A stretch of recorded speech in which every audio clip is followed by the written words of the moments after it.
Bem-vindo ao nosso estudo da lição da Escola Sabatina, oferecido pela editora adventista Sá Feliz e a Igreja do UNASP São Paulo.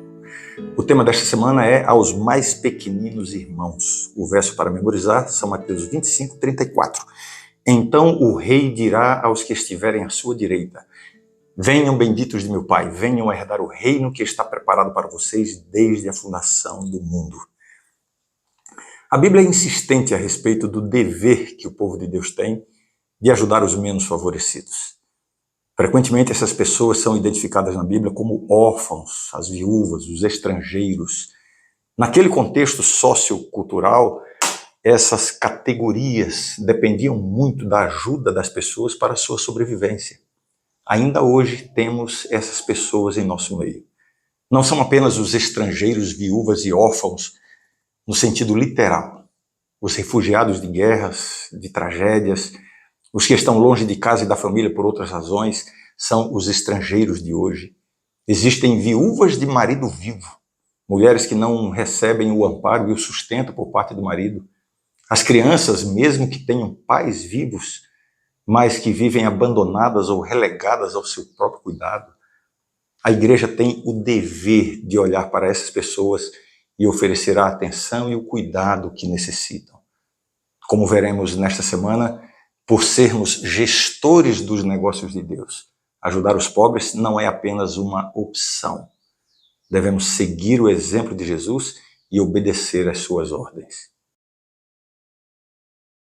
Domingo, vida e ministério de Jesus. Nos dias de Jesus, as pessoas tinham a noção equivocada de que o Messias viria para libertar Israel do domínio romano. Outro erro era que a pobreza extrema fosse um castigo de Deus. Quem passava por grandes privações eram vistos como grandes pecadores. Por isso, a maioria das pessoas não ajudava os pobres. Um sábado, Jesus entra na sinagoga em Nazaré e lhe pedem para ler uma passagem do profeta Isaías. Daí ele lê Isaías 61, versos 1 e 2. O Espírito do Senhor Deus está sobre mim, porque o Senhor me ungiu para pregar boas novas aos quebrantados.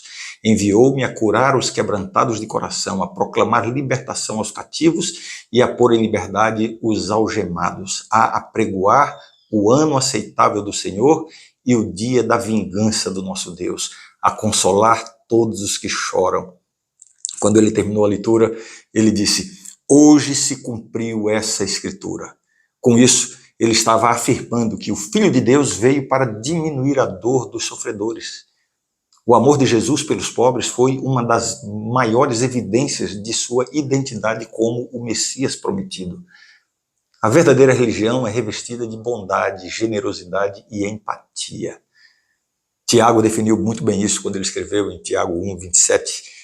A religião pura e sem mácula para com o nosso Deus e Pai é esta: visitar os órfãos e as viúvas nas suas aflições e guardar-se incontaminado do mundo. Segunda-feira, provisão de Deus para os pobres. A provisão de Deus para os pobres não consiste em fazer cair alimento do céu para eles. Não é assim. Deus prefere usar pessoas para isso. No antigo Israel, havia regras para que os pobres fossem cuidados. Menciono algumas. Êxodo 23 orienta que a cada 7 anos a terra deveria ser deixada um ano sem cultivar e colher, para que os pobres e os animais pudessem se alimentar do que restava. Mesmo nos anos de plantio, ao ser feita a colheita, tinham que deixar sobras pelos cantos para que os pobres e estrangeiros pudessem se alimentar. Além disso, há muitas outras instruções na Bíblia. Salmo 82, 3 e 4, defendam o direito dos fracos e dos órfãos, façam justiça aos aflitos e desamparados, socorram os fracos e os necessitados, tirando-os das mãos dos ímpios.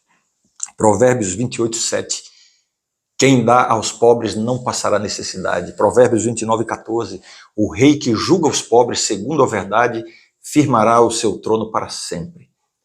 A teoria da evolução incitou o que se chama de darwinismo social. A premissa é a seguinte: a evolução consiste na sobrevivência do mais apto.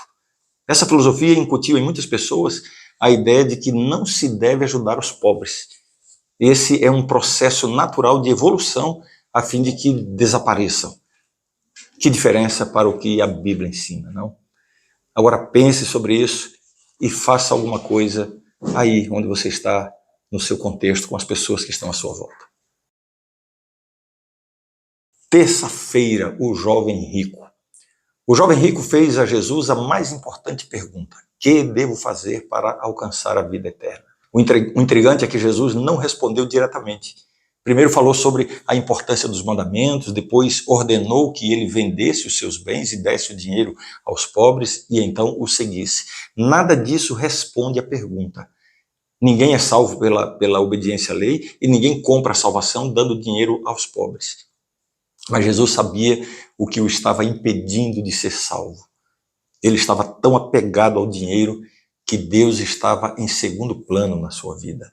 O que ele tinha o estava impedindo de adquirir o que ele ainda não tinha. O que ele era rico e moralmente respeitável o estava impedindo de tornar-se o que ele ainda não era. Jesus identifica o obstáculo então e mostra como se livrar dele.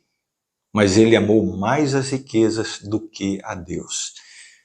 O dinheiro será uma grande bênção na sua vida somente quando ele estiver abaixo de Deus. A salvação é a verdadeira riqueza. São Marcos 8, 36 e 37 diz: quem quiser salvar a sua vida, a perderá. E quem perder a vida por minha causa e por causa do Evangelho, esse a salvará. De que adianta uma pessoa ganhar o mundo inteiro e perder a sua alma? Que daria uma pessoa em troca de sua alma? Pense nisso. Quarta-feira, Zaqueu. Zaqueu era cobrador de impostos, a categoria mais odiada da sociedade judaica. Sendo judeu, ele cobrava impostos desonestamente para o império opressor. Ele se colocou intencionalmente no caminho de Jesus. Dominado pela culpa, ele queria ser salvo. Zaqueu e o jovem rico da lição de ontem tinham coisas em comum. Ambos eram ricos, ambos queriam ver Jesus e ambos desejavam a salvação. Mas as semelhanças param por aí. Jesus olhou para Zaqueu em cima da árvore e disse: Zaqueu, hoje eu vou jantar na sua casa. Zaqueu entendeu, a salvação havia chegado para ele. Voluntariamente ele disse: vou dar a metade dos meus bens aos pobres. E Jesus aceita essa sua disposição. Para o jovem rico, Jesus disse: tudo para os pobres. E ele não se dispôs a fazer isso e saiu perdido. Para Zaqueu, Jesus não exigiu nada. E ele voluntariamente disse: metade para os pobres. E Jesus aceitou. Parece confuso? Entenda. Para o jovem rico, a riqueza era um Deus. Jesus exigiu renúncia completa.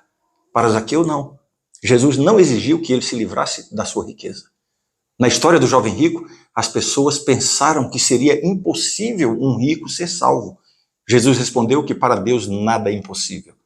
Na história de Zaqueu, Jesus demonstra como um rico pode ser salvo.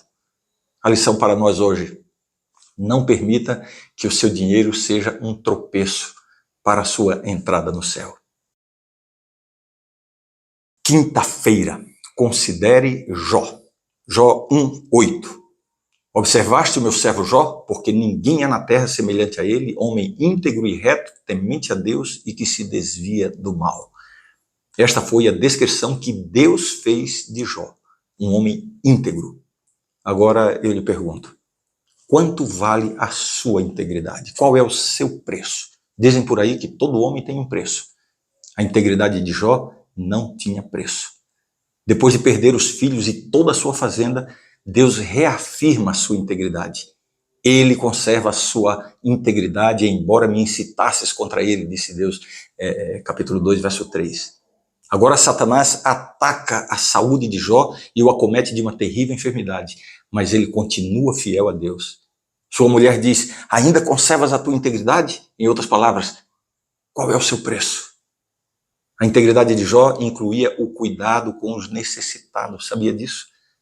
Seu compromisso com Deus se expressava através de suas ações de caridade em favor dos pobres. Isso está no capítulo 20, verso 16. Era pai dos necessitados e até as causas dos desconhecidos eu examinava. Jó não esperava que viessem pedir. ele ia atrás, tomava a iniciativa. Desculpa, a gestão financeira do cristão inclui os pobres e necessitados. Ele não espera ser procurado, ele busca. Você pode fazer isso pessoalmente ou através da igreja, mas não cruze os braços para quem está precisando e está perto de você.